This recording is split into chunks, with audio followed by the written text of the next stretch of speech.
Hi all, എല്ലാവർക്കും LDC 100 days crash കോഴ്സിലേക്ക് സ്വാഗതം. ഞാൻ ലക്ഷ്മി TS. ഇന്ന് നമ്മള് വളരെ പ്രധാനപ്പെട്ട അടുത്ത ഒരു ഭാഗം, അതും സുപ്രധാന നിയമത്തിലെ ഉപഭോക്തൃ സംരക്ഷണം എന്നുള്ള ആ ഒരു ഭാഗം പഠിക്കാനായിട്ട് പോവുകയാണ്. സോ അതിനു മുമ്പായിട്ട് നമ്മുടെ ചാനൽ സബ്സ്ക്രൈബ് ചെയ്യാത്തവർ ആരെങ്കിലും ഉണ്ടെങ്കിൽ ജസ്റ്റ് ഒന്ന് സബ്സ്ക്രൈബ് ചെയ്യുക. അതുപോലെ തന്നെ നമ്മുടെ ടെലഗ്രാമും ഇൻസ്റ്റാഗ്രാമും ഒന്ന് ഫോളോ ചെയ്യാനും മറക്കണ്ട. ഇനി നിങ്ങൾക്ക് ഈ ഒരു കോഴ്സുമായി ബന്ധപ്പെട്ട പ്രീവിയസ് വീഡിയോസ് ഒക്കെ കാണണമെങ്കിൽ നമ്മളുടെ LDC 100 ഡേയ്സ് ക്രാഷ് കോഴ്സ് എന്നുള്ള പ്ലേലിസ്റ്റ് ഉണ്ട്, ജസ്റ്റ് അതൊന്ന് ചെക്ക് ചെയ്ത് നോക്കുക. ഓക്കെ, അപ്പൊ നമുക്ക് നമ്മളുടെ ടോപ്പിക്കിലേക്ക് കടന്നാലോ? ഓക്കെ, അങ്ങനെയെങ്കിൽ നമുക്ക് പഠിക്കാനുള്ള ടോപ്പിക്ക് കൺസ്യൂമർ പ്രൊട്ടക്ഷൻ ആണെന്ന് പറഞ്ഞല്ലോ. ഈ കൺസ്യൂമർ പ്രൊട്ടക്ഷൻ എന്ന് പറയുന്നത് 10th മെയിൻസിന്, 12th പ്രിലിംസിന്, അതുപോലെ തന്നെ ഡിഗ്രി പ്രിലിംസിനും മെയിൻസിനും ഒക്കെ വരുന്ന ഒരു ടോപ്പിക്കാണ്. എല്ലാ പരീക്ഷകൾക്കും പല രീതിയിൽ ഉള്ള ഒരു ടോപ്പിക്കാണ്. ചില പരീക്ഷകൾക്ക് ഡീപ്പായിട്ട് വരും, ചില പരീക്ഷകൾക്ക് ബേസിക് ലെവലിൽ നിന്നുകൊണ്ടൊക്കെ ആയിരിക്കും ഈ ഒരു ടോപ്പിക്കിൽ നിന്നും ക്വസ്റ്റ്യൻസ് വരുന്നത്. സോ ഈ ഒരു ടോപ്പിക്ക് നല്ലതുപോലെ ഫുള്ളായിട്ട് പഠിക്കുകയാണെങ്കിൽ നിങ്ങൾക്ക് ഇനി അങ്ങോട്ടുള്ള ഏത് പരീക്ഷയ്ക്ക് വേണമെങ്കിലും യൂസ് ചെയ്യാനായിട്ട് സാധിക്കും. ഓക്കെ, അപ്പൊ നമുക്ക് തുടങ്ങിയാലോ? Consumer protection. അപ്പൊ കൺസ്യൂമർ പ്രൊട്ടക്ഷൻ എന്ന് പറയുമ്പോൾ നമുക്കിവിടെ പഠിക്കേണ്ടുന്ന നിയമം ഏതാണെന്ന് അറിയാമോ? ഉപഭോക്തൃ സംരക്ഷണ നിയമത്തെ പറ്റിയിട്ടാണ്. നമ്മുടെ ഉപഭോക്താക്കളുടെ സംരക്ഷണമല്ലേ നമ്മളുടെ ടോപ്പിക്ക്. അപ്പൊ നമുക്ക് പഠിക്കാനുള്ളത് ഉപഭോക്തൃ സംരക്ഷണ നിയമമുണ്ട്. വർഷം ഏതാണ്? 2019 ഇത് 2019 ഈ ഒരു നിയമം എന്ന് പറയുന്നത് മുമ്പുണ്ടായിരുന്ന ഒരു നിയമത്തിനെ റദ്ദ് ചെയ്തുകൊണ്ട് പുതിയതായിട്ട് വന്ന ഒരു നിയമമാണ്. അപ്പൊ മുമ്പും എന്തുണ്ടായിരുന്നു? ഉപഭോക്താക്കളെ സംരക്ഷിക്കുന്നതിന് വേണ്ടിയിട്ട് ഉപഭോക്തൃ സംരക്ഷണ നിയമം ഉണ്ടായിരുന്നു. അപ്പൊ അതിലേക്കൊക്കെ നമുക്ക് വരാം. അതിനു മുമ്പായിട്ട് ആദ്യത്തെ പോയിന്റിൽ എന്താ പറയുന്നത്? ഉപഭോക്താവിന്റെ അവകാശങ്ങൾ സംരക്ഷിക്കുന്നതിനും നടപ്പിലാക്കുന്നതിനും വേണ്ടി നിലവിൽ വന്ന നിയമമാണേത്? ഉപഭോക്തൃ സംരക്ഷണ നിയമം 2019 എന്ന് പറയുന്നത്. അപ്പൊ നിങ്ങളോട് ചോദിക്കുകയാണ്, ഏത് നിയമം റദ്ദ് ചെയ്തുകൊണ്ടാണ് ഈ ഒരു ഉപഭോക്തൃ സംരക്ഷണ നിയമം 2019 നിലവിൽ വന്നതെന്ന് ചോദിച്ചാൽ ഏത് നിയമം റദ്ദ് ചെയ്തുകൊണ്ടാണ്? ഉപഭോക്തൃ സംരക്ഷണ നിയമം 1986 റദ്ദ് ചെയ്തുകൊണ്ടാണ്. ഓക്കെ, അപ്പൊ ഓർത്തിരിക്കുക, 1986 എന്ത് ചെയ്തിട്ടുണ്ടായിരുന്നു? ഉപഭോക്താക്കളുടെ സംരക്ഷണത്തിന് വേണ്ടിയിട്ട് പാർലമെന്റ് ഉപഭോക്തൃ സംരക്ഷണ നിയമം കൊണ്ടുവന്നിട്ടുണ്ടായിരുന്നു. അപ്പൊ ഈ നിയമത്തിന് കുറെ പോരായ്മകൾ ഉണ്ടായിരുന്നു. അതായത് കാലം മാറുന്നതനുസരിച്ച് കുറെ മാറ്റങ്ങളും സംഭവിച്ചല്ലോ. നമ്മളിപ്പോ ഓൺലൈൻ പർച്ചേസിംഗ് നടത്തുന്നു, മിക്ക ഡിജിറ്റൽ മാർഗേനയാണ് നമ്മൾ ചെയ്യുന്നത്. ഇപ്പൊ കൂടുതലും അഡ്വർടൈസ്മെന്റിന് ഇമ്പോർട്ടൻസ് ഉണ്ട്. അങ്ങനെ പല മാറ്റങ്ങളെ ഈ ഉപഭോക്താക്കളുടെ കാര്യവുമായി ബന്ധപ്പെട്ട് നടന്നു. അങ്ങനെയാണ് ഈ 1986 നിയമത്തിൽ അതിനെക്കുറിച്ചൊന്നും തന്നെ ആ കാലത്ത് അതിനെക്കുറിച്ച് ഒരു കാര്യവും ഇല്ലല്ലോ. അങ്ങനെ ഒരു കാര്യമേ അന്നത്തെ കാലത്തില്ല അല്ലെ? ഓൺലൈൻ പർച്ചേസിംഗ് ഒന്നും 1986 കാലഘട്ടത്തിലുണ്ടോ? ഇല്ല. അതുകൊണ്ട് തന്നെ അങ്ങനെ ഒരുപാട് പോരായ്മകൾ ഉള്ളത് കൊണ്ട് ഈ 1986 നിയമത്തിൽ കുറച്ചുകൂടി അപ്ഡേഷൻസ് കൊണ്ടുവന്നുകൊണ്ടാണ്, അതായത് ഇതിനെ മൊത്തത്തിൽ അങ്ങ് ക്യാൻസൽ ചെയ്തുകൊണ്ട് പുതിയതായിട്ട് നിയമം വന്നതല്ല, പകരം 86 നിയമം അതേപോലെ വെച്ചുകൊണ്ട് തന്നെ അതിനകത്ത് പുതിയ കുറെ കാര്യങ്ങൾ ഇൻക്ലൂഡ് ചെയ്തുകൊണ്ടാണ്, അപ്ഡേഷൻസ് വരുത്തിക്കൊണ്ടാണ് എന്ത് ചെയ്യുന്നത്? 2019 നിയമം നിലവിൽ വരുന്നത്. അപ്പൊ 2019 നിയമം നിലവിൽ വരുമ്പോൾ പിന്നെ പണ്ടത്തെ നിയമത്തിന് അവിടെ പ്രാബല്യമില്ലല്ലോ. അതുകൊണ്ട് തന്നെ ആ നിയമത്തിനെ നമ്മൾ എന്ത് ചെയ്യുന്നു? അങ്ങനെ അങ്ങ് റദ്ദാക്കി മാറ്റുന്നു. അതാണ് സംഭവിച്ചത്. ഓക്കെ, ഇനി നമുക്ക് 2019 നിയമത്തിലേക്ക് വരാം. ഈ നിയമത്തിനെ ആക്ട് 35 ഓഫ് 2019 എന്നാണ് പറയുന്നത്. അതായത് 2019 35ാമതായിട്ട് പാസാക്കിയ നിയമമായതുകൊണ്ടാണ് അതിനെ ആക്ട് 35 ഓഫ് 2019 എന്ന് പറയുന്നത്. നിങ്ങൾ ജസ്റ്റ് ഗൂഗിളിൽ കയറി ആക്ട് 35 ഓഫ് 2019 എന്ന് അടിച്ചു കൊടുത്താൽ പോലും നമുക്ക് വരുന്നത് എന്തായിരിക്കും? ഈ കൺസ്യൂമർ പ്രൊട്ടക്ഷൻ നിയമമായിരിക്കും. ഓക്കെ, ഇനി എന്നാണ് ഈ ഒരു നിയമം ലോക്സഭ പാസ്സാക്കിയതെന്ന് ചോദിച്ചാൽ അത് ജൂലൈ മാസം 30 ഇതെല്ലാം നടന്നത്, അതായത് ലോക്സഭ പാസ്സാക്കുന്നത്, രാഷ്ട്രപതി പാസ്സാക്കുന്നത്, രാജ്യസഭ പാസ്സാക്കുന്നത്, രാഷ്ട്രപതി ഒപ്പുവെക്കുന്നത്, ഇതെല്ലാം നടന്നത് 2019 എന്നാൽ ഈ നിയമം നിലവിൽ വന്നത് എന്നാണ്? 2020 ആദ്യം മനസ്സിലാക്കി വെച്ചിരിക്കുക. ഓക്കെ, അപ്പൊ ഈ രാഷ്ട്രപതി ഒപ്പുവെച്ച ഡേറ്റ് ആണ് നിയമം പാസ്സാക്കിയ ഡേറ്റ് ആയിട്ട് നമ്മൾ ആ നിയമത്തിന്റെ പേരിനോടൊപ്പം തന്നെ പഠിച്ചത്. ഉപഭോക്തൃ സംരക്ഷണ നിയമം 2019. കാരണം എന്താണ്? രാഷ്ട്രപതി ഒപ്പുവെച്ചത് 2019, അതായത് പാർലമെന്റ് പാസ്സാക്കിയത് 2019. അതുകൊണ്ടാണ് ആ നിയമത്തിന് 2019 നിയമം എന്ന് പറയുന്നത്. എന്നാൽ ആ നിയമം നിലവിൽ വന്നത് എന്നാണ്? 2020 ജൂലൈ 20 ഇത് റിപ്പീറ്റ് ചെയ്ത് ചോദിച്ചിട്ടുണ്ട്. ഓക്കെ, അപ്പൊ ഉപഭോക്തൃ സംരക്ഷണ നിയമം 2019 നിലവിൽ വന്നത് എന്നു ചോദിച്ചാൽ 2020 ജൂലൈ മാസം 20 ഇനി ലോക്സഭ, രാജ്യസഭ, രാഷ്ട്രപതി അതുകൂടി ജസ്റ്റ് ഒന്ന് നോക്കി വെച്ചിരിക്കുക. ലോക്സഭ പാസ്സാക്കിയത് ജൂലൈ 30 ഓഗസ്റ്റ് 6 രാജ്യസഭ പാസ്സാക്കുന്നു, ഓഗസ്റ്റ് 9 രാഷ്ട്രപതി ഒപ്പുവെക്കുന്നു. ഓക്കെ, അപ്പൊ ഇത്രയും കാര്യങ്ങളാണ് ബേസിക് ആയിട്ട് അവിടെ നടന്നത്. ഇനി ഈ നിയമത്തിൽ എത്ര അധ്യായങ്ങളുണ്ട്? അധ്യായങ്ങളെയാണ് നമ്മൾ എന്തെന്ന് പറയുന്നത്? ചാപ്റ്റേഴ്സ് എന്ന് പറയുന്നത്, അല്ലെ? അതുപോലെ വകുപ്പുകളുണ്ട്, എത്ര സെക്ഷൻസുകൾ ഉണ്ടെന്നും കൂടി പഠിച്ചു വെച്ചിരിക്കുക. ഉപഭോക്തൃ സംരക്ഷണ നിയമത്തിൽ ആകെ 8 അധ്യായങ്ങളും 107 സെക്ഷനുകളുമാണ് ഉള്ളത്. 8 അധ്യായങ്ങളും 107 സെക്ഷനുകളുമാണ് ഉള്ളത്. ഓക്കെ, ഇനി നമുക്ക് എന്ത് ചെയ്യാം? നിയമത്തിലേക്ക് കയറാം. ഇനി നിയമത്തിൽ നമുക്ക് ആദ്യം കുറച്ച് നിർവചനങ്ങൾ പഠിക്കാനായിട്ടുണ്ട്. വളരെ പ്രധാനപ്പെട്ട നിർവചനങ്ങളാണ്. എപ്പോഴും ഈ നിർവചനങ്ങളിൽ നിന്നും ചോദ്യങ്ങൾ ചോദിക്കുന്നുണ്ട്. ഓക്കെ, അതുകൊണ്ട് ശ്രദ്ധിച്ച് പഠിക്കുക. അപ്പൊ നിങ്ങളോട് ചോദിക്കുകയാണ്, ഉപഭോക്തൃ സംരക്ഷണ നിയമം 2019 പ്രകാരം പരാതിക്കാരൻ എന്നാൽ ആരാണ്? ഇത് റിപ്പീറ്റ് ചെയ്ത് ചോദിച്ചിട്ടുള്ളതാണ്, കഴിഞ്ഞ പരീക്ഷയ്ക്കും വന്ന ചോദ്യമാണ്. ഓക്കെ, പരാതിക്കാരൻ എന്നാൽ ആരാണ്? നമ്മൾ സാധാരണ രീതിയിൽ ഇത് പഠിച്ചിട്ട് പോകാത്ത ഒരാൾ എന്ത് ചെയ്യും? ഉപഭോക്താവ്, ഉപഭോക്തൃ സംരക്ഷണ നിയമമല്ലേ, അപ്പൊ ഉപഭോക്താവായിരിക്കും പരാതിക്കാരൻ. അല്ലാതെ ബാക്കി ആർക്കും ഇവിടെ പരാതി നൽകാൻ സാധിക്കത്തില്ല എന്നുള്ളൊരു സാധാരണ ചിന്താഗതി നമുക്ക് എല്ലാവർക്കും ഉണ്ടായിരിക്കും. പക്ഷെ ഈ നിയമം പഠിച്ചിട്ട് പോകുന്നവരെ എന്ത് ചെയ്യും? കറക്റ്റ് ആയിട്ട് അവിടെ ആൻസർ ചെയ്യും. അതായത് ഈ ഒരു നിയമപ്രകാരം പരാതിക്കാരൻ എന്ന് പറഞ്ഞാൽ ആരൊക്കെയാകാം? ഒരു ഉപഭോക്താവാകാം, അല്ലെങ്കിൽ ഏതെങ്കിലും രജിസ്റ്റർ ചെയ്തിട്ടുള്ള ഒരു ഉപഭോക്തൃ അസോസിയേഷൻ ആകാം, ഒന്നെങ്കിൽ കേന്ദ്ര സർക്കാരാകാം, അല്ലെങ്കിൽ സംസ്ഥാന സർക്കാരാകാം, അല്ലെങ്കിൽ കേന്ദ്ര അതോറിറ്റി അഥവാ CCPA. അതിനെക്കുറിച്ച് നമുക്ക് ഈ നിയമത്തിൽ പഠിക്കാനുണ്ട്, അങ്ങോട്ട് പോകുമ്പോൾ നമുക്ക് നോക്കാം. ഓക്കെ, അപ്പൊ കേന്ദ്ര അതോറിറ്റി ആകാം. ഇനി ഒരു ഉപഭോക്താവല്ല, ഒന്നിലധികം ഉപഭോക്താക്കൾ ചേർന്ന് വാങ്ങിച്ചൊരു സാധനത്തിനാണ് അവർ പരാതി നൽകുന്നതെങ്കിൽ അവിടെ പരാതിക്കാരനായിട്ട് ആര് വരാം? ഒന്നിലധികം ഉപഭോക്താക്കൾ വരാം. ഓക്കെ, അപ്പൊ ഒന്നിലധികം ഉപഭോക്താക്കൾ വരാം. ഇനിയിപ്പോ ഒരു ആള് സാധനം വാങ്ങിച്ചിട്ട് അയാൾ മരണപ്പെട്ടു പോയി, അപ്പോ ആ ആൾക്ക് പകരം എന്ത് ചെയ്യാം? ആ ആള് മരണപ്പെട്ടു പോവുകയാണെങ്കിൽ അയാളുടെ നിയമപരമായ അവകാശി അല്ലെങ്കിൽ പ്രതിനിധിക്ക് എന്ത് ചെയ്യാം? പരാതി സമർപ്പിക്കാനായിട്ട് സാധിക്കും. ഇനി ഒരു കുട്ടി വാങ്ങിച്ച സാധനമാണ്, അപ്പൊ ആ കുട്ടിക്ക് അവിടെ പരാതി നൽകാൻ സാധിക്കത്തില്ല, പകരം ആ കുട്ടിയുടെ മാതാപിതാക്കൾക്കോ രക്ഷിതാവിനോ എന്ത് ചെയ്യാം? അവിടെ പരാതി സമർപ്പിക്കാനായിട്ട് സാധിക്കും.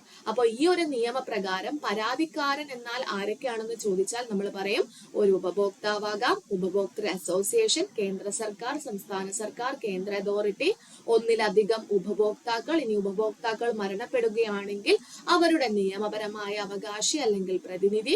പിന്നെ ഉപഭോക്താവ് പ്രായപൂർത്തിയാകാത്ത വ്യക്തിയാണെങ്കിൽ അവിടെ മാതാപിതാക്കളുമാകാം. ഇനി നിങ്ങൾക്ക് ഒരു സംശയം വരും, ആരാണ് ഉപഭോക്താവ്? നമ്മൾ സാധാരണ രീതിയിൽ ഒരു സാധനം പൈസ കൊടുത്ത് വാങ്ങുമ്പോൾ നമ്മൾ ആരാണ്?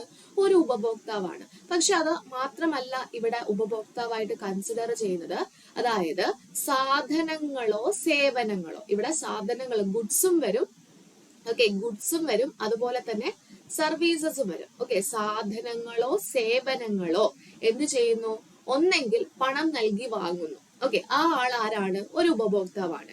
ഇനി ആ സാധനമോ സേവനമോ എന്ത് ചെയ്യുന്നു? പണം നൽകാമെന്ന വാഗ്ദാനത്തിൽ, ഞാൻ അടുത്ത ആഴ്ച പൈസ തരാം എന്ന് പറഞ്ഞ് എന്ത് ചെയ്യുന്നു? ഒരു സാധനം വാങ്ങുന്നു. അയാളും ആരാണ്? ഈ നിയമപ്രകാരം ഉപഭോക്താവാണ്. ഇനി പകുതി പണം നൽകി വാങ്ങുന്നു. പകുതി പണം നൽകി വാങ്ങുന്ന ആളും ആരാണ്? ഈ നിയമപ്രകാരം ഉപഭോക്താവാണ്. ഓക്കെ, അപ്പൊ സാധനങ്ങളോ സേവനങ്ങളോ ആകാം, ഗുഡ്സ് അല്ലെങ്കിൽ സർവീസസ് ആകാം. ഓക്കെ, അതെന്തു ചെയ്യുന്നു? പണം നൽകിയോ പണം നൽകാമെന്ന ധാരണയിലോ പകുതി പണം നൽകിയോ വാങ്ങുകയാണെങ്കിൽ അവരാരാണ്? ഉപഭോക്താവാണെന്ന് മനസ്സിലാക്കി വെച്ചിരിക്കുക. ഇനി ഉപഭോക്താവ് അല്ലാത്തത് ആരെന്ന് ചോദിച്ചാൽ, ഇപ്പൊ ഒരു സാധനമോ സേവനമോ പുനർവിൽപ്പനയ്ക്ക് വേണ്ടിയിട്ട് ഒരാൾ വാങ്ങുകയാണ്, അല്ലെങ്കിൽ വാണിജ്യ ആവശ്യങ്ങൾക്ക് വേണ്ടിയിട്ടാണ് അയാൾ വാങ്ങുന്നതെങ്കിൽ അയാൾ ഒരു ഉപഭോക്താവല്ല. ഇനി സൗജന്യമായിട്ടാണ് ഒരു സാധനമോ സേവനമോ അയാൾക്ക് ലഭിച്ചതെങ്കിൽ അയാളും ആരല്ല? ഈ നിയമപ്രകാരം ഉപഭോക്താവല്ല. സോ ഇങ്ങനെ കിട്ടിയ സാധനങ്ങൾക്ക് എന്തെങ്കിലും ഒരു കേടുപാടുകൾ സംഭവിച്ചു കഴിഞ്ഞാൽ അവിടെ കൊണ്ടുപോയി പരാതി സമർപ്പിക്കാൻ സാധിക്കത്തില്ല എന്നാണ് ഇതുകൊണ്ട് നമ്മൾ ഉദ്ദേശിക്കുന്നത്. മനസ്സിലായോ? ഇപ്പൊ സൗജന്യമായിട്ട് എന്തെങ്കിലും ഒരു സാധനം കിട്ടി, ആ സാധനം ഒരാഴ്ച കഴിഞ്ഞപ്പോൾ അത് ചീത്തയായി, നേരെ പോയി കൺസ്യൂമർ പ്രൊട്ടക്ഷൻ കൗൺസിലോ അല്ലെങ്കിൽ നമ്മളെ ജില്ലാ കമ്മീഷനിൽ കൊണ്ടുപോയി പരാതി സമർപ്പിക്കാൻ സാധിക്കോ? ഇല്ല. കാരണം എന്താണ്?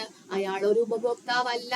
ഈ നിയമപ്രകാരം ഉപഭോക്താവാകണമെങ്കിൽ ഒന്നെങ്കിൽ അയാൾ പണം നൽകിയോ, പണം നൽകാമെന്ന ധാരണയിലോ, അല്ലെങ്കിൽ പകുതി പണം നൽകിയോ സാധനങ്ങൾ വാങ്ങിച്ചിരിക്കണം. എങ്കിൽ മാത്രമേ ആ ഒരു വ്യക്തിയെ ഉപഭോക്താവായിട്ട് നമ്മൾ കൺസിഡർ ചെയ്യുകയുള്ളൂ. മനസ്സിലായോ? ഇനി അടുത്ത വളരെ ഇമ്പോർട്ടന്റ് ആയിട്ട് നമുക്ക് ഈ ഒരു ടോപ്പിക്കിൽ പഠിക്കാനുള്ളതാണ് റൈറ്റ്സ് ഓഫ് കൺസ്യൂമർ. നിങ്ങളുടെ സിലബസ് കണ്ടിട്ടുള്ളവർക്ക് അറിയാം, consumer protection and rights of consumer എന്നാണ് നമ്മളുടെ ടോപ്പിക്. സോ ഈ റൈറ്റ്സ് ഓഫ് കൺസ്യൂമറിൽ നിന്നും ക്വസ്റ്റ്യൻസ് വന്നിട്ടുണ്ട് കേട്ടോ. അപ്പൊ അതൊന്ന് ശ്രദ്ധിച്ചു നോക്കണേ. അപ്പൊ നമുക്ക് ഈ ഒരു നിയമപ്രകാരം, അതായത് 1986 ആ ആദ്യത്തെ നിയമം നിലവിൽ വന്ന സമയത്ത് തന്നെ അതിനകത്ത് റൈറ്റ്സ് ഓഫ് കൺസ്യൂമർ എന്നുള്ള ആ ഒരു സാധനം അവിടെ ഉണ്ടായിരുന്നു. സെയിം ആ സാധനം തന്നെ ഒന്നും കൂടെ ഇതിനകത്തോട്ട് 2019 എടുത്ത് കോപ്പി പേസ്റ്റ് ചെയ്തേ ഉള്ളൂ കേട്ടോ. അപ്പോ ഇതില് ഈ ഒരു നിയമത്തില് എത്ര തരത്തിലുള്ള ഉപഭോക്തൃ അവകാശങ്ങളാണ് നിയമം ഉറപ്പ് നൽകുന്നതെന്ന് ചോദിച്ചാൽ ജസ്റ്റ് ഓർത്ത് വെച്ചിരിക്കുക, 6 തരത്തിലുള്ള അവകാശങ്ങളുണ്ട്. അത് ചോദിച്ചിട്ടുള്ള ചോദ്യമാണ്. ഉപഭോക്തൃ സംരക്ഷണ നിയമപ്രകാരം എത്ര തരത്തിലുള്ള അവകാശങ്ങളാണ് നിയമം ഉറപ്പ് നൽകുന്നത് എന്ന് ചോദിച്ചാൽ നമ്മൾ പറയും എത്രയാണ്? നമ്പർ ഒന്ന് പറഞ്ഞേ. 6 തരത്തിലുള്ള അവകാശങ്ങളാണ്. അപ്പൊ എന്തൊക്കെയാണ് ആ അവകാശങ്ങൾ എന്ന് നോക്കിക്കേ. ആദ്യത്തേതാണ് റൈറ്റ് ടു സേഫ്റ്റി, സുരക്ഷിതത്വത്തിനുള്ള അവകാശം. റൈറ്റ് ടു സേഫ്റ്റി, അതായത് ജീവനും സ്വത്തിനും അപകടകരമായ ചരക്കുകളുടെയും സേവനങ്ങളുടെയും വിപണനത്തിൽ നിന്നുള്ള സംരക്ഷണത്തിനുള്ള അവകാശമാണ് റൈറ്റ് ടു സേഫ്റ്റി എന്നതുകൊണ്ട് ഉദ്ദേശിക്കുന്നത്. അപ്പോ എന്താണ്? ജീവനും സ്വത്തിനും അപകടകരമായിട്ടുള്ള ചരക്കുകളോ സേവനങ്ങളോ ഒന്നും എന്ത് ചെയ്യാൻ പാടില്ല? വിൽക്കാനോ വാങ്ങാനോ പാടില്ല. അതാണ് റൈറ്റ് ടു സേഫ്റ്റി. അങ്ങനെ എന്തെങ്കിലും സംഭവിച്ചു കഴിഞ്ഞാൽ, അവിടെ എന്തെങ്കിലും പ്രശ്നങ്ങൾ ഉണ്ടായി കഴിഞ്ഞാൽ അതിന് ഈ നിയമപ്രകാരം ശിക്ഷ അനുഭവിക്കേണ്ടതായിട്ട് വരുന്നതാണ്. ഇനി രണ്ടാമത്തേതാണ് റൈറ്റ് ടു ബി ഇൻഫോംഡ്. എന്താണ് റൈറ്റ് ടു ബി ഇൻഫോംഡ്? അറിയാനുള്ള അറിയാനുള്ള അവകാശം. ഇപ്പൊ സാധനങ്ങളുടെയും സേവനങ്ങളുടെയും ഗുണനിലവാരം എന്താണ്, അതിനകത്ത് എത്ര അളവ് അടങ്ങിയിട്ടുണ്ട്, അതിന്റെ പരിശുദ്ധി എങ്ങനെയാണ്, അതിന്റെ വില എങ്ങനെയാണ് തുടങ്ങിയവ അറിയാനുള്ള അവകാശമാണെന്ത്? റൈറ്റ് ടു ബി ഇൻഫോംഡ് എന്ന് പറയുന്നത്. അറിയാനുള്ള അവകാശം. മനസ്സിലായോ? അപ്പൊ 2 അവകാശങ്ങൾ പഠിച്ചു. സുരക്ഷിതത്വത്തിനുള്ള അവകാശം, അതുപോലെ തന്നെ അറിയാനുള്ള അവകാശം. ഇനി എന്താണ്? റൈറ്റ് ടു ചൂസ് ഉണ്ട്. അതായത് തിരഞ്ഞെടുക്കാനുള്ള ആ ഒരു അവകാശം. അതായത് ഇപ്പൊ നമുക്കറിയാം, നമ്മുടെ മാർക്കറ്റിൽ ഒരു ഐറ്റം തന്നെ പല കമ്പനീസ് ഇറക്കുന്നുണ്ടായിരിക്കും. അപ്പൊ അതിൽ നിന്നും നമുക്ക് ഇഷ്ടമുള്ളത്, അല്ലാതെ കടക്കാരൻ പറയുന്നത് തന്നെ നമ്മൾ വാങ്ങണമെന്നുണ്ടോ? ഇല്ല. നമുക്ക് എന്താണോ ഇഷ്ടം നമുക്കത് ചൂസ് ചെയ്യാനുള്ള ആ ഒരു അവകാശം നിയമം ഉറപ്പ് നൽകുന്നുണ്ട്. അതാണ് റൈറ്റ് ടു ചൂസ് അഥവാ തിരഞ്ഞെടുക്കാനുള്ള അവകാശം എന്ന് പറയുന്നത്. ഇപ്പം നമ്മുടെ മാർക്കറ്റില് ഒരു പേസ്റ്റ് പേസ്റ്റ് തന്നെ പല കമ്പനീസിന്റെ പേസ്റ്റ് ഉണ്ട്. ചിലപ്പോൾ നമ്മൾ യൂസ് ചെയ്യുന്നത് ഒരേ തരത്തിലുള്ള പേസ്റ്റ് ആയിരിക്കും, വർഷങ്ങളായിട്ട് യൂസ് ചെയ്യുന്നത്. ഇപ്പൊ പുതിയ മാർക്കറ്റിൽ പുതിയ പേസ്റ്റുകൾ ഇറങ്ങിയാലും ചിലപ്പോൾ നമ്മൾ ആ മുമ്പ് യൂസ് ചെയ്ത സാധനം തന്നെ ആയിരിക്കും യൂസ് ചെയ്യുന്നത്. അപ്പൊ കടക്കാരൻ പറയുന്നു നിങ്ങളിത് യൂസ് ചെയ്യേണ്ട, നിങ്ങളിത് യൂസ് ചെയ്താൽ മതി എന്ന് പറയാൻ കടക്കാരന് അവകാശമുണ്ടോ? ഇല്ല. കാരണം ഓരോ ഉപഭോക്താവിനും തിരഞ്ഞെടുക്കാനുള്ള അവകാശമുണ്ട്. അതുകൊണ്ട് തന്നെ അത് ആ ഒരു അവകാശത്തിൽ പെടുന്നതാണ്. അടുത്തതാണ് റൈറ്റ് ടു ബി ഹേർഡ്, അതായത് കേൾക്കാനുള്ള അവകാശം. എന്താ പറയുന്നത്? ഉപഭോക്താവിന്റെ താല്പര്യങ്ങൾ കേൾക്കുന്നതിനും പരാതികൾ കേൾക്കുന്നതിനും അർഹമായ പരിഗണന നൽകുന്നതിനുമുള്ള അവകാശമാണ്. ഇപ്പൊ കടക്കാരൻ നമ്മളൊരു സാധനം വാങ്ങിച്ചിട്ട് അതിന് മൊത്തം കംപ്ലൈന്റ് ആയി, നമ്മൾ എന്ത് ചെയ്യാം? നമ്മൾക്ക് കടയിൽ കൊണ്ടുപോയി എവിടെ നിന്നാണോ വാങ്ങിച്ചത് നമുക്ക് അവിടെ പോയി ആ ഒരു പരാതി പറയാനായിട്ട് സാധിക്കും. സോ നമ്മളെ കേൾക്കാനുള്ള ആ ഒരു ഇത് ആ ആള് കാണിച്ചിരിക്കണം. അതായത് നമ്മളെ കേൾക്കാനുള്ള അവകാശം നമുക്കുണ്ട്. അപ്പൊ ഉപഭോക്താവിന്റെ താല്പര്യങ്ങൾ കേൾക്കുന്നതിനും പരാതികൾ കേൾക്കുന്നതിനും അർഹമായ പരിഗണന നൽകുന്നതിനുമുള്ള അവകാശമാണ് റൈറ്റ് ടു ബി ഹേർഡ് എന്ന് പറയുന്നത്. ഇനി റൈറ്റ് ടു സീക്ക് റിഡ്രസൽ, എന്താണ്? പരിഹാരം തേടാനുള്ള അവകാശമാണ്. പരിഹാരം തേടാൻ, ഇപ്പൊ നമ്മൾ ഒരു സാധാരണ എന്തെങ്കിലും ഒരു സാധനം വാങ്ങിച്ച് നമ്മൾ പറ്റിക്കപ്പെടുകയാണ്, നമുക്ക് എന്ത് ചെയ്യാം? നമുക്ക് അതിനുള്ള പരിഹാരം തേടാനുള്ള അവകാശമാണ്. നമുക്ക് പോയി കമ്മീഷനിൽ കൊണ്ടുപോയി പരാതി, തർക്കപരിഹാര കമ്മീഷനുണ്ട്, തർക്കപരിഹാര കമ്മീഷനിൽ കൊണ്ടുപോയി പരാതി സമർപ്പിക്കാനായിട്ട് സാധിക്കും. അതുപോലെ തന്നെ അടുത്തൊരു അവകാശമാണ് റൈറ്റ് ടു കൺസ്യൂമർ എഡ്യൂക്കേഷൻ. എന്താണ്? ഉപഭോക്തൃ അവബോധത്തിനുള്ള അവകാശമാണ്. റൈറ്റ് ടു കൺസ്യൂമർ എഡ്യൂക്കേഷൻ എന്ന് പറയുന്നത് എന്താണ്? ഉപഭോക്തൃ അവബോധത്തിനുള്ള അവകാശമാണ്. ഓക്കെ, അതായത് ഈ കൺസ്യൂമർ പ്രൊട്ടക്ഷൻ ഇപ്പൊ നമ്മൾ ഇപ്പൊ ചെയ്തുകൊണ്ടിരിക്കുന്ന എന്താണ്, ഉപഭോക്തൃ അവബോധമാണ്. നമ്മൾ PSC ഇങ്ങനെ ഒരു ടോപ്പിക് ഇൻക്ലൂഡ് ചെയ്തത് കൊണ്ട് തന്നെ നിങ്ങൾക്ക് ഇപ്പൊ കുറെ കാര്യങ്ങൾ അറിയാനായിട്ട് സാധിച്ചിട്ടുണ്ട് അല്ലെ. കൺസ്യൂമർ പ്രൊട്ടക്ഷനുമായി ബന്ധപ്പെട്ട കാര്യങ്ങൾ നിങ്ങൾ ഇപ്പൊ അറിഞ്ഞുകൊണ്ടിരിക്കുകയാണ്. സോ ഇവിടെ നടക്കുന്നത് എന്താണ്, ഒരു ഉപഭോക്തൃ അവബോധമാണ് നടക്കുന്നത്. സോ അതിനുള്ള അവകാശവും എന്താണ് ഈ ഒരു നിയമം ഉറപ്പ് നൽകുന്നുണ്ട്. അതാണ് ഒരു ഉപഭോക്താവിന്റെ 6 തരത്തിലുള്ള അവകാശങ്ങൾ എന്ന് പറയുന്നത്. ഇനി ഉപഭോക്തൃ സംരക്ഷണ നിയമം എത്ര തരം ഉപഭോക്തൃ അവകാശങ്ങളാണ് ഉറപ്പ് നൽകുന്നത് എന്ന് ചോദിച്ചാൽ 6 തരത്തിലുള്ളതാണ്. സോ ഈ 6 തരത്തിലുള്ള പേരുകൾ നിങ്ങൾ ഉറപ്പായിട്ടും പഠിച്ചു വെച്ചിരിക്കുക. കഴിഞ്ഞ തവണ ചോദിച്ചതിനകത്ത് ഇടയ്ക്കിട്ട് ചോദിച്ചത് വിലപേശാനുള്ള അവകാശമായിരുന്നു. അത് ഈ അവകാശങ്ങളിൽ ഉൾപ്പെടുന്നതാണോ എന്ന് ചോദിച്ചിട്ടുണ്ടായിരുന്നു. അപ്പൊ മനസ്സിലാക്കി വെച്ചിരിക്കുക. സുരക്ഷിതത്വത്തിനുള്ള അവകാശം, അറിയാനുള്ള അവകാശം, തിരഞ്ഞെടുക്കാനുള്ള അവകാശം, കേൾക്കാനുള്ള അവകാശം, പരിഹാരം തേടാനുള്ള അവകാശം, ഉപഭോക്തൃ അവബോധത്തിനുള്ള അവകാശം. ഇത്രയുമാണ് ഒരു ഉപഭോക്താവിന്റെ അവകാശം എന്ന് പറയുന്നത്. വിലപേശാൻ അല്ലെങ്കിൽ ബാർഗെയിൻ ചെയ്യാനുള്ള അവകാശമൊന്നും അതിനകത്ത് ഉൾപ്പെടുന്നില്ല. അതൊരു അവകാശമല്ല. ഓക്കെ, ഇനി അടുത്ത എന്താ പറയുന്നത്, ഇ കൊമേഴ്സ്. എന്താണ് ഇ കൊമേഴ്സ് എന്നാൽ? ഈ നിയമത്തിൽ അടുത്തൊരു നിർവചനമോ അടുത്തൊരു ഡെഫിനേഷൻ പഠിക്കുകയാണ്. ഇ കൊമേഴ്സ് എന്ന വാക്കുകൊണ്ട് ഉദ്ദേശിക്കുന്നത് എന്താണ്? അതായത് ഡിജിറ്റൽ ഉൽപ്പന്നങ്ങൾ ഉൾപ്പെടെയുള്ള സാധനങ്ങളോ സേവനങ്ങളോ ഡിജിറ്റൽ അല്ലെങ്കിൽ ഇലക്ട്രോണിക് നെറ്റ്വർക്കിലൂടെ വാങ്ങുകയോ വിൽക്കുകയോ ചെയ്യുന്നതിനെയാണ് ഇ കൊമേഴ്സ് എന്ന് പറയുന്നത്. ഇനി ഈ നിയമത്തിൽ ഒരു വ്യക്തി എന്നാൽ ആരാണ്? ഒരു വ്യക്തി എന്നാൽ ഈ നിയമത്തിൽ പറഞ്ഞിരിക്കുന്ന ഡെഫിനേഷൻ പല സിറ്റുവേഷനിൽ ഈ നിയമത്തിൽ വ്യക്തി എന്ന വാക്ക് യൂസ് ചെയ്യുന്നുണ്ട്. സോ ഈ വ്യക്തി എന്ന വാക്ക് കൊണ്ട് ഉദ്ദേശിക്കുന്നത് എന്താണെന്ന് ചോദിച്ചാൽ അത് സാധാരണ രീതിയിൽ നമ്മൾ ഉപയോഗിക്കുന്ന ഒരു വ്യക്തിയാകാം, അല്ലെങ്കിൽ ആ ഒരു പരാതിയുമായി ബന്ധപ്പെട്ട് പറയുമ്പോൾ ആ ഒരു വ്യക്തിയാകാം. അതേപോലെ തന്നെ രജിസ്റ്റർ ചെയ്തതോ അല്ലാത്തതോ ആയിട്ടൊരു സ്ഥാപനത്തിനെ എന്ത് ചെയ്യാം, വ്യക്തി എന്ന വാക്ക് കൊണ്ട് നിർവചിക്കാൻ സാധിക്കും. ഈ നിയമത്തിൽ മാത്രമാണേ.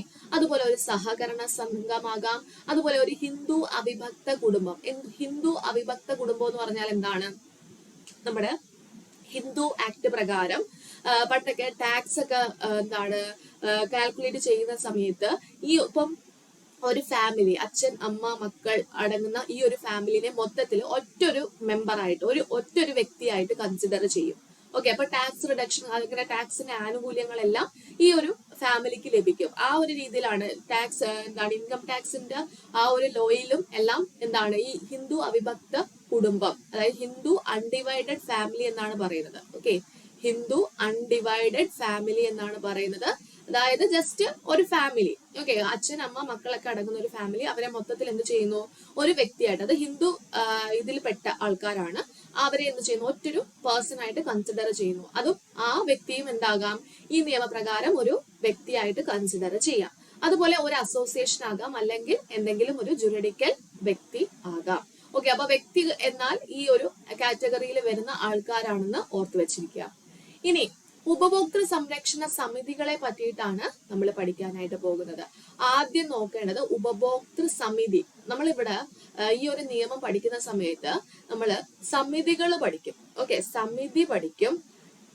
അതുപോലെ അതോറിറ്റി എന്നുള്ള ഒരു വാക്ക് പഠിക്കും. അതുപോലെ കമ്മീഷൻ എന്നുള്ള വാക്കും പഠിക്കും. ഓക്കെ, കമ്മീഷൻ എന്നുള്ള വാക്ക് പഠിക്കും. ഇവിടെ സമിതി എന്നത് 3 തലത്തിലായിട്ടാണ്. കേന്ദ്ര സമിതി, സംസ്ഥാന സമിതി, ജില്ലാ സമിതി. അതോറിറ്റി എന്ന് പറയുന്നത് കേന്ദ്ര തലത്തിൽ ഒരെണ്ണം മാത്രമേ ഉള്ളൂ, അത് കേന്ദ്ര അതോറിറ്റിയാണ്. ഇനി കമ്മീഷൻ പഠിക്കുമ്പോൾ നമ്മൾ എന്താണ് ജില്ലാ കമ്മീഷൻ, സംസ്ഥാന കമ്മീഷൻ, അതുപോലെ തന്നെ കേന്ദ്ര കമ്മീഷൻ അല്ലെങ്കിൽ ദേശീയ കമ്മീഷൻ എന്നുള്ള രീതിയിലായിരിക്കും പഠിക്കുന്നത്. അപ്പൊ ഈ 3 കാറ്റഗറി ഓഫ് ഓർഗനൈസേഷൻസിനെ കുറിച്ച് നമ്മൾ ഈ ഒരു ക്ലാസ്സിൽ ഈ ഒരു ടോപ്പിക്കിൽ നമ്മൾ ഡിസ്കസ് ചെയ്യും. സോ ആദ്യം നമ്മൾ പഠിക്കാൻ പോകുന്നത് സമിതിയെ പറ്റിയിട്ടാണ്. അപ്പൊ നിങ്ങൾ ഓർത്തിരിക്കുക, ഉപഭോക്തൃ സംരക്ഷണ സമിതികൾ അഥവാ കൺസ്യൂമർ പ്രൊട്ടക്ഷൻ കൗൺസിൽ എന്ന് പറഞ്ഞാൽ എന്താണ്? ഇത് ജസ്റ്റ് അത് നമുക്കറിയാം 3 തലങ്ങളിലായിട്ടുണ്ട്. കേന്ദ്ര തലത്തിലും ഉണ്ട്, സംസ്ഥാന തലത്തിലും ഉണ്ട്, ജില്ലാ തലത്തിലും ഉണ്ട്. അപ്പൊ അത് ആദ്യം എന്ന് നോക്കിക്കേ, കേന്ദ്ര ഉപഭോക്തൃ സമിതി. ഓക്കെ, കേന്ദ്ര തലത്തിലുള്ള സമിതി. എന്തിനാണ് ഈ കേന്ദ്ര ഉപഭോക്തൃ സമിതി ഈ നിയമപ്രകാരം രൂപീകരിച്ചതെന്ന് ചോദിച്ചാൽ, ഓക്കെ, ഇത് ജസ്റ്റ് ഒരു ഉപദേശക സമിതിയാണ്, ജസ്റ്റ് ഒരു അഡ്വൈസറി ബോഡിയാണ്. ഇതിന് വേറെ റോൾ ഒന്നും തന്നെ ഇല്ല. ഇതെന്താണ്, ഉപഭോക്താക്കളുമായി ബന്ധപ്പെട്ട കാര്യങ്ങൾ അഡ്വൈസ് ചെയ്യുക. താഴെയുള്ള ഓരോരോ കമ്മീഷൻ ആയിക്കോട്ടെ, ഇതിനു വേണ്ടി പ്രവർത്തിക്കുന്ന സംഘടനകളായിക്കോട്ടെ, അതിന് വേണ്ടിയിട്ടുള്ള ഒരു ഉപദേശക സമിതി മാത്രമായിട്ടാണ് എന്ത് ആക്ട് ചെയ്യുന്നത്, ഈ കൺസ്യൂമർ പ്രൊട്ടക്ഷൻ കൗൺസിൽ അഥവാ നമ്മുടെ ഉപഭോക്തൃ സംരക്ഷണ സമിതികൾ വർക്ക് ചെയ്യുന്നത്. ഓക്കെ, അപ്പൊ നമ്മൾ നോക്കുന്നത് കേന്ദ്ര ഉപഭോക്തൃ സമിതിയെ പറ്റിയിട്ടാണ്. ഇതിനെ നമ്മൾ സിമ്പിൾ ആയിട്ട് കേന്ദ്ര സമിതി എന്നാണ് വിളിക്കുന്നത്. ആരാണ് രൂപീകരിക്കുന്നതെന്ന് ചോദിച്ചാൽ കേന്ദ്ര ഗവൺമെന്റ് ഔദ്യോഗിക വിജ്ഞാപനത്തിലൂടെ ആയിരിക്കും രൂപീകരിക്കുന്നത്. ഇതൊരു അഡ്വൈസറി ബോഡിയാണ്. ഈ ഒരു അഡ്വൈസറി ബോഡിയുടെ ചെയർപേഴ്സൺ എന്ന് പറയുന്നത് ആരായിരിക്കും? കേന്ദ്ര ഉപഭോക്തൃകാര്യ വകുപ്പ് മന്ത്രിയായിരിക്കും. കേന്ദ്ര ഉപഭോക്തൃകാര്യ വകുപ്പ് മന്ത്രിയായിരിക്കും കേന്ദ്ര ഉപഭോക്തൃ സമിതിയുടെ ചെയർപേഴ്സൺ എന്ന് പറയുന്നത്. ഇവിടുത്തെ കാലാവധി എന്ന് പറയുന്നത് 3 വർഷമാണ്. ചെയർപേഴ്സന്റെ കാലാവധി അല്ല. ചെയർപേഴ്സൺ എന്ന് പറയുന്നത് കേന്ദ്ര ഉപഭോക്തൃകാര്യ വകുപ്പ് മന്ത്രി ആരാണോ ആ സ്ഥാനത്ത് തുടരുന്ന ആ ഒരു കാലാവധിയിൽ ഉണ്ടാകും. അല്ലാതെ അംഗങ്ങളുടെ കേസ് പറയുകയാണ് എന്താണ് അവിടുത്തെ അംഗങ്ങളുടെ കാലാവധി എന്ന് പറയുന്നത് 3 വർഷമാകും. ഇനി വർഷത്തിൽ ഒരു യോഗമെങ്കിലും അംഗങ്ങൾ 36-ൽ കൂടാൻ പാടില്ല. ഓക്കെ, വർഷത്തിൽ ഒരു യോഗമെങ്കിലും കൂടിയിരിക്കണം. ഇത് 2 പോയിന്റുകളാണ്. വർഷത്തിൽ ഒരു യോഗം, ഇവിടെ ശ്രദ്ധിച്ചിരിക്കുക, ഈ ഒരു കേന്ദ്ര സമിതി വർഷത്തിൽ ഒരു യോഗമെങ്കിലും കൂടിയിരിക്കണം. അംഗങ്ങളുടെ എണ്ണം 36-ൽ കൂടാൻ പാടില്ല എന്ന് കൂടി പറയുന്നുണ്ട്. ഓക്കെ, അതാണ് കേന്ദ്ര സമിതി. ഇനി സംസ്ഥാനങ്ങളിൽ എന്തുണ്ട്? സംസ്ഥാന ഉപഭോക്തൃ സമിതി ഉണ്ട്. സംസ്ഥാന ഉപഭോക്തൃ സമിതി എന്ന് പറയുന്നത് സിമ്പിൾ ആയിട്ട് അതിനെ സംസ്ഥാന സമിതി എന്ന് വിളിക്കാം. ഉപദേശക സമിതിയാണ്, ഒരു അഡ്വൈസറി ബോഡിയാണ്. അതുപോലെ സംസ്ഥാന ഗവൺമെന്റ് ഔദ്യോഗിക വിജ്ഞാപനത്തിലൂടെയാണ് അത് രൂപീകരിക്കുന്നത്. ഇവിടുത്തെ ചെയർപേഴ്സൺ, സംസ്ഥാന സമിതിയിലെ ചെയർപേഴ്സൺ എന്ന് പറയുന്നത് സംസ്ഥാനത്തെ ഉപഭോക്തൃകാര്യ വകുപ്പ് മന്ത്രിയായിരിക്കും. അതിൽ വരുന്ന അംഗങ്ങൾ ആരൊക്കെയാണ്? അംഗങ്ങൾ 10-ൽ കൂടാൻ പാടില്ല എന്ന് പറയുന്നതും, അതുപോലെ ഇൻക്ലൂഡിംഗ് ഒഫീഷ്യൽ ആൻഡ് അൺഒഫീഷ്യൽ, ഒഫീഷ്യലും അൺഒഫീഷ്യലും കൂട്ടി മൊത്തത്തില് 10-ൽ കൂടാൻ, അംഗങ്ങൾ 10-ൽ കൂടാൻ പാടില്ല എന്നാണ് പറയുന്നത്. ഇവരെ നാമനിർദ്ദേശം ചെയ്യുന്നത് ആരാണ്? കണ്ടോ, കേന്ദ്ര സർക്കാരാണ്. സംസ്ഥാന ഗവൺമെന്റ് ഔദ്യോഗിക വിജ്ഞാപനത്തിലൂടെയാണ് ഉപഭോക്തൃ സമിതി രൂപീകരിക്കുന്നത്. ഇതിലേക്കുള്ള ചെയർപേഴ്സണെയും അംഗങ്ങളെയും നാമനിർദ്ദേശം ചെയ്യുന്നത് ആരാണ്? കേന്ദ്ര സർക്കാരാണ്. ഇവര് വർഷത്തിൽ 2 യോഗമെങ്കിലും കൂടിയിരിക്കണം. ഓക്കെ, 2 യോഗമെങ്കിലും ഇവര് കൂടിയിരിക്കണം എന്നാണ് പറയുന്നത്. ഇനി ജില്ലാ ഉപഭോക്തൃ സമിതി ഉണ്ട്. ജില്ലാ ഉപഭോക്തൃ സമിതി എന്ന് പറയുന്നത് ആരാണ് രൂപീകരിക്കേണ്ടത്? അത് സംസ്ഥാന ഗവൺമെന്റ് ഔദ്യോഗിക വിജ്ഞാപനത്തിലൂടെയാണ് രൂപീകരിക്കേണ്ടത്. ജില്ലാ ഉപഭോക്തൃ സമിതിയെ ജില്ലാ സമിതി എന്നാണ് വിളിക്കുന്നത്. അതും ഒരു ഉപദേശക സമിതി തന്നെയാണ്. ചെയർപേഴ്സൺ ആരായിരിക്കും? ജില്ലാ കളക്ടർ ആയിരിക്കും. കണ്ടോ, ജില്ലാ ഉപഭോക്തൃ സമിതിയുടെ ചെയർപേഴ്സൺ ആരാണ്? ജില്ലാ കളക്ടർ ആണ്. ഇവര് വർഷത്തിൽ 2 യോഗമെങ്കിലും കൂടിയിരിക്കണം. ഓക്കെ, അപ്പൊ നമുക്ക് ഈ ഒരു ടോപ്പിക്കിനകത്ത് എന്താണ് കൗൺസിലിനെ കുറിച്ച് പഠിക്കാനുണ്ട്. അതുപോലെ കൗൺസിൽ അഥവാ സമിതി, ഓക്കെ, കൗൺസിൽ അഥവാ സമിതി, അതുപോലെ തന്നെ അതോറിറ്റി, കേന്ദ്ര അതോറിറ്റിയെ കുറിച്ച് പഠിക്കാനുണ്ട്. അതന്നെ നമ്മൾ CCPA പഠിക്കും. ഓക്കെ, അതുപോലെ തന്നെ തർക്കപരിഹാര കമ്മീഷൻ ഉണ്ട്. അതിനെ നമ്മൾ സിമ്പിൾ ആയിട്ട് കമ്മീഷൻ എന്ന് പറയുന്നു. ഈ 3 സ്ഥാപനങ്ങളെ പറ്റിയിട്ടാണ് പഠിക്കേണ്ടത്. അതിൽ ഒരു സ്ഥാപനത്തെ പറ്റി നമ്മൾ പഠിച്ചു കഴിഞ്ഞു, സമിതി. സമിതി എന്ന് പറയുമ്പോൾ 3 തലങ്ങളിലായിട്ടുണ്ട്. കേന്ദ്ര സമിതി, സംസ്ഥാന സമിതി, ജില്ലാ സമിതി. കേന്ദ്ര സമിതി ആണെങ്കിൽ അവിടുത്തെ ഇത് 3ഉം എന്താണ്? അഡ്വൈസറി ബോഡിയാണ്, ജസ്റ്റ് ഉപദേശക സമിതി മാത്രമാണ്. കേന്ദ്ര സമിതി ആണെങ്കിൽ കേന്ദ്ര ഉപഭോക്തൃകാര്യ വകുപ്പ് മന്ത്രിയായിരിക്കും അവിടുത്തെ ചെയർപേഴ്സൺ. സംസ്ഥാന സമിതി ആണെങ്കിൽ സംസ്ഥാന ഉപഭോക്തൃകാര്യ വകുപ്പ് മന്ത്രി ആയിരിക്കും. ജില്ലാ സമിതി ആണെങ്കിൽ ജില്ലാ കളക്ടർ ആയിരിക്കും അവിടുത്തെ ചെയർപേഴ്സൺ ആയിട്ട് വരുന്നത്. പിന്നെ അവരുടെ ആ ഒരു യോഗം കൂടേണ്ടത് 2 യോഗം 2 യോഗം 1 യോഗം എന്നുള്ള ആ ഒരു കാര്യം കൂടി ഓർത്തു വെച്ചിരിക്കുക. ഓക്കെ, അപ്പൊ ഇത്രയും കാര്യങ്ങൾ കൺസ്യൂമർ പ്രൊട്ടക്ഷന്റെ ആദ്യത്തെ ഭാഗം എന്നുള്ള രീതിക്ക് നിങ്ങളൊന്ന് പഠിച്ചു വെച്ചിരിക്കുക. ശേഷം ബാക്കിയുള്ള കാര്യങ്ങളിലേക്ക് പോകാം. നമ്മൾ ആ ഒരു ഓർഡറിൽ തന്നെ പഠിച്ചു വരികയാണ്. അപ്പൊ ഇത്രയും ഇമ്പോർട്ടന്റ് ആണ്. ഇതിൽ നിന്നൊക്കെ പല ക്വസ്റ്റ്യൻസ് വന്നിട്ടുണ്ട്. സോ ഇത് നല്ലതുപോലെ ശ്രദ്ധിച്ചു പഠിക്കുക. ശേഷം നമുക്ക് അടുത്ത ഭാഗത്തിലേക്ക് വരാം. Okay, thank you.